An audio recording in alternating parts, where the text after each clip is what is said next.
ভাই না রে ওই মা ভাই তো আমি ঢাকা করে কেন আসছিলেন ভাই? আমি মার্কেটে আসছি, আমি তো আন্দোলন ভাই, আমি ঢাকা করে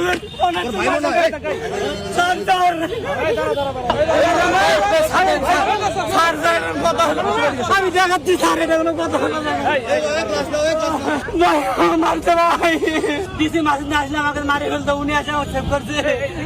তুমি আগে যাও আমি এইখানে হলে যাবো না হাসপাতালে যাবো? ও আমার সাথে এখানে আমরা ছেলেবেলা যারা হচ্ছে গাড়ি আটকে দিচ্ছে, ওরা মনে করতেছে এও মনে হয় ওদের সাথে না। ভাই না রে ওই মা ভাই তো আমি ঢাকা করে কেন আসছিলেন ভাই? আমি মার্কেটে আসছি, আমি তো আন্দোলন ভাই, আমি ঢাকা করে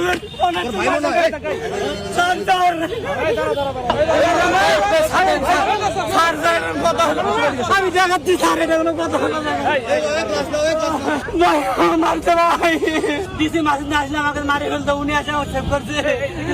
তুমি আগে যাও আমি এইখানে হলে যাবো না হাসপাতালে যাবো? ও আমার সাথে এখানে আমরা ছেলেবেলা যারা হচ্ছে গাড়ি আটকে দিচ্ছে, ওরা মনে করতেছে এও মনে হয় ওদের সাথে না। ভাই না রে ওই মা ভাই তো আমি ঢাকা করে কেন আসছিলেন ভাই? আমি মার্কেটে আসছি, আমি তো আন্দোলন ভাই, আমি ঢাকা করে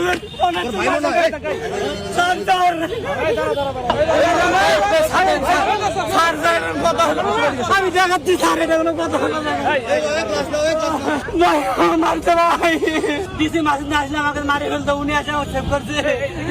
তুমি আগে যাও আমি এইখানে হলে যাবো না হাসপাতালে যাবো? ও আমার সাথে এখানে আমরা ছেলেবেলা যারা হচ্ছে গাড়ি আটকে দিচ্ছে, ওরা মনে করতেছে এও মনে হয় ওদের সাথে না। দীপু চন্দ্র দাস ময়মনসিংহের ভালুকায় একটি গার্মেন্ট ফ্যাক্টরিতে কাজ করতেন। মাত্র 3 বছর আগে বিয়ে করেছেন। বাড়িতে 1.5 বছরের সন্তান ছিল। সেই দীপু চন্দ্র দাসকে পিটিয়ে আগুন দিয়ে জানে শেষ করে দেওয়া হলো। দীপু চন্দ্র দাস বাংলাদেশের একজন সংখ্যালঘু সমাজের প্রতিনিধি। তার বিরুদ্ধে অভিযোগ উঠেছিল তিনি নাকি ধর্মীয় অবমাননা করেছেন। কারখানার বাইরে যখন বিপুল পরিমাণে মানুষ জড়ো হন, তখন কারখানা কর্তৃপক্ষ নাকি উন্মত্ত জনতার হাতে তাকে তুলে দিয়েছিল।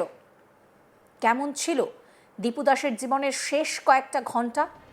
যে ভিডিওটি আপনারা এতক্ষণ দেখলেন, তা দেখে নিশ্চয়ই কিছুটা আন্দাজ করতে পারছেন, ভাবতে পারছেন বাংলাদেশের সংখ্যালঘু হিন্দুদের অবস্থা ঠিক কতটা ভয়াবহ। যে ভাইরাল ভিডিও আপনাদেরকে এই মুহূর্তে দেখানো হলো, তাতে কিন্তু পরিষ্কার দেখা যাচ্ছে পুলিশ নিয়ে যাচ্ছে দীপু চন্দ্র দাসকে। তখন কার্যত সে কাঁদতে কাঁদতে হেঁটে চলেছেন। তার কাতর আরতি, মাইরেন না ও মা গো। দীপু চন্দ্র দাসকে বলতে শোনা যাচ্ছে, আপনাদের জন্যই প্রাণে বাঁচলাম। কিন্তু অদৃষ্টে দেখুন, তখনও তিনি জানতেন না যে তার কয়েক ঘন্টা পর তার সঙ্গে কি নির্মম পরিণতি হতে চলেছে। আর ভিডিওটিতে আরো একটা জিনিস দেখবেন, যে পুলিশ কর্মীরা দীপু চন্দ্র দাসকে এসকর্ট করে নিয়ে যাচ্ছেন, তারা কিন্তু কার্যত ধাক্কা দিতে নিয়ে যাচ্ছে তাকে। চোখে মুখে মানবতার কোনো ছাপ নেই। ভাবটা এমন যেন দীপু চন্দ্র দাসকে দোষী সাব্যস্ত করে ফেলেছেন তারা।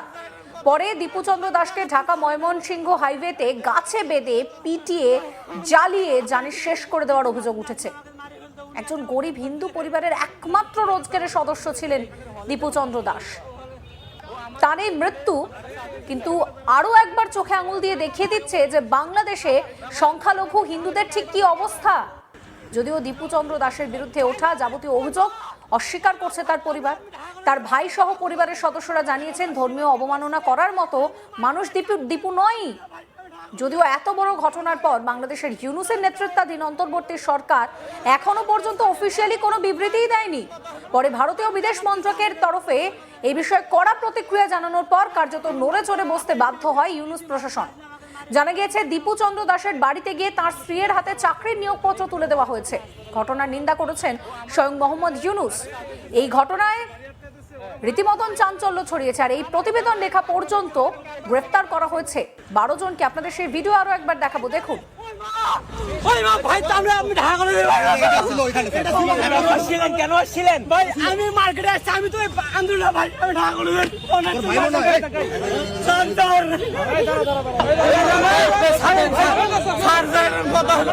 আমি দেখাচ্ছি স্যার, এটা কোনো কথা হলো না ভাই, মারছে ভাই, ডিসি মাসে না আসলে আমাকে মারি ফেলতো, উনি আসে সেভ করছে। তুমি আগে যাও আমি এইখানে হলে যাবো না হাসপাতালে যাবো। ও আমার সাথে এখানে আমরা ছেলেবেলা যারা হচ্ছে গাড়ি আটকে দিচ্ছে, ওরা মনে করতেছে এও মনে হয় ওদের সাথে নেই।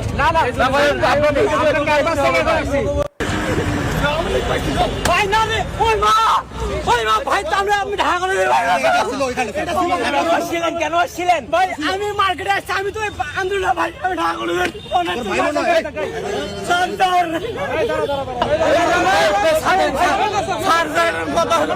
আমি দেখাচ্ছি স্যার, এটা কোনো কথা হলো না ভাই, মারছে ভাই, ডিসি মাসে না আসলে আমাকে মারি ফেলতো, উনি আসে সেভ করছে। তুমি আগে যাও আমি এইখানে হলে যাবো না হাসপাতালে যাবো। ও আমার সাথে এখানে আমরা ছেলেবেলা যারা হচ্ছে গাড়ি আটকে দিচ্ছে, ওরা মনে করতেছে এও মনে হয় ওদের সাথে নেই। তবে দীপু চন্দ্র দাসের মৃত্যুর ঘটনা নিয়ে আরো মারাত্মক অভিযোগ উঠেছে ভালুকার কারখানায়, যেখানে তিনি কাজ করতেন সেই কারখানার কর্তৃপক্ষের বিরুদ্ধে। অভিযোগ, ইনকিলাব মঞ্চের আহ্বায়ক তথা ছাত্রনেতা ওসমান হাদির মৃত্যুর খবর ছড়িয়ে পড়তেই অশান্তির আগুন ছড়িয়ে পড়ে বাংলাদেশ জুড়ে। ময়মনসিংহের ভালুকাতেও লাগে অশান্তির আঁচ। জানা গিয়েছে, কারখানার বাইরে যখন বিপুল পরিমাণে মানুষ জড়ো হন, কারখানার গেট রীতিমতন তারা ধরে ঝাঁকাচ্ছেন। প্রায় গেট ভেঙে ভিতরে ঢুকে পড়তেই এই পরিস্থিতি। তখন নাকি দীপু চন্দ্র দাসকে উন্মত্ত জনতার হাতে তুলে দিয়েছিল কারখানার কর্তৃপক্ষই, শুধুমাত্র নিজেদেরকে বাঁচানোর জন্য। সেদিন রাতে কারখানার বাইরে কি ধরনের জনবিক্ষোভ হয়েছে সেই সংক্রান্ত সিসিটিভি ফুটেজও আমাদের হাতে এসেছে। যদিও সেই ভিডিও সত্যতা আজ তাক বাংলা যাচাই করেনি, সেই ছবি আপনাদেরকে দেখাচ্ছি।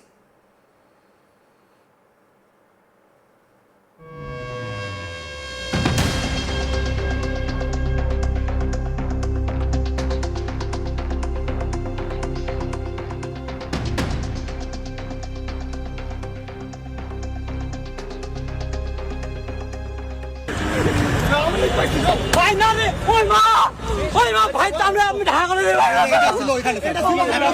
কেন আসছিলেন ভাই? আমি মার্কেটে আসছি, আমি তো আন্দোলন ভাই, আমি ঢাকা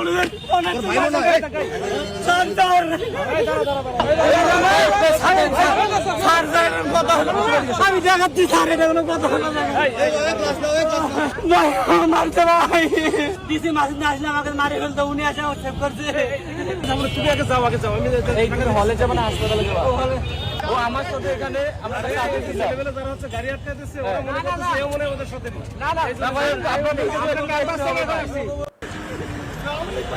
ভাই না রে, ওই মা ভাই, তাহলে আমি ঢাকা কেন আসছিলেন ভাই? আমি মার্কেটে আসছি, আমি তো আন্দোলন ভাই, আমি ঢাকা। কি সাংঘাতিক পরিস্থিতি ভাবতে পারছেন? সমস্ত খবরের আপডেটের জন্য আপনাদের নজর থাকুক আজ তাক বাংলায়। চ্যানেলটিকে সাবস্ক্রাইব করতে ভুলবেন না।